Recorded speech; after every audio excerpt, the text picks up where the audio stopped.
Good morning students. तो आज के वीडियो में हम क्लास 10th हिस्ट्री के फर्स्ट चैप्टर यूरोप में राष्ट्रवाद के जितने भी ऑब्जेक्टिव प्रश्न, रिक्त स्थानों वाले प्रश्न, मिलान करने वाले प्रश्न दिए हुए हैं उसको इस वीडियो के माध्यम से पढ़ेंगे। तो चलिए, पहला प्रश्न है कि इटली एवं जर्मनी वर्तमान में किस महादेश के अंतर्गत आते हैं। सही आंसर हो जाएगा यूरोप के अंतर्गत आते हैं। अगला प्रश्न है, फ्रांस में किस शासक वंश की पुनर्स्थापना वियना कांग्रेस द्वारा की गई थी।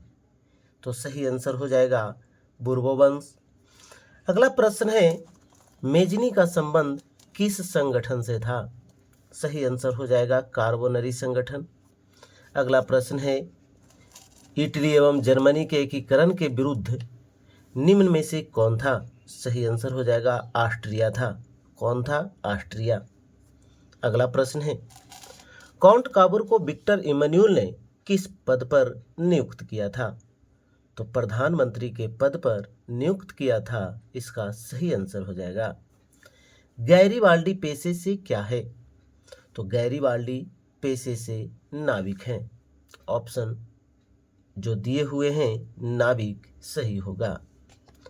जर्मन राइन राज्य का निर्माण किसने किया था। सही आंसर हो जाएगा नेपोलियन बोनापार्ट ने। 8वां नंबर प्रश्न है, जालवेरिन एक संस्था थी। तो व्यापारियों की संस्था थी।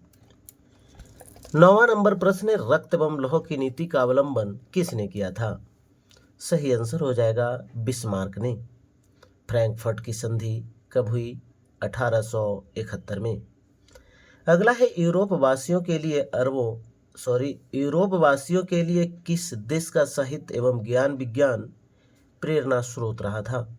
सही आंसर होगा यूनान।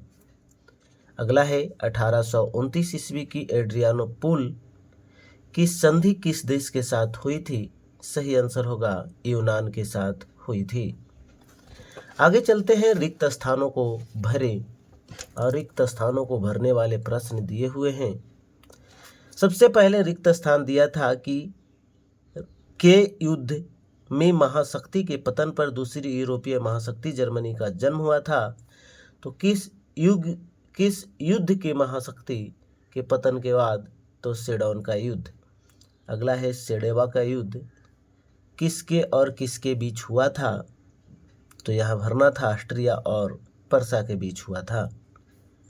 1848 ईस्वी की फ्रांसीसी क्रांति ने किस युग को भी अंत कर दिया था। तो 1848 ईस्वी की जो फ्रांसीसी क्रांति थी मेटरनिख युग का अंत कर दिया था।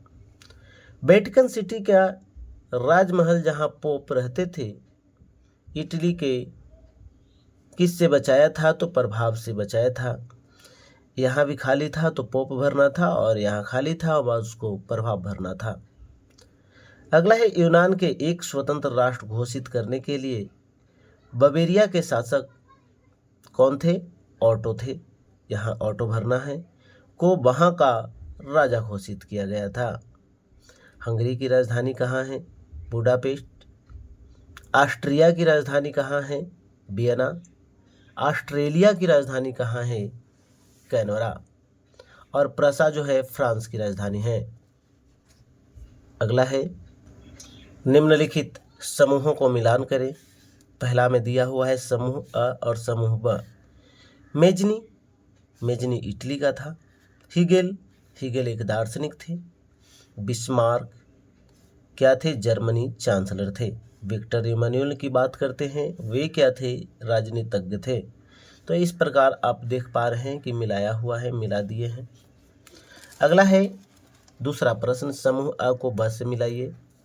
वियना सम्मेलन कब हुआ था? 1815 में हुआ था।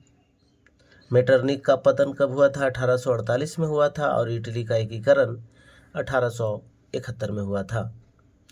आगे बात करते हैं, सेडोन का युद्ध कब हुआ था? 1870 में हुआ था। आगे चलते हैं, तीसरा प्रश्न, समूह अ और ब को मिलाइए। कोसुथ। तो कोसुथ जो था हंगरियन राष्ट्रवादी नेता था।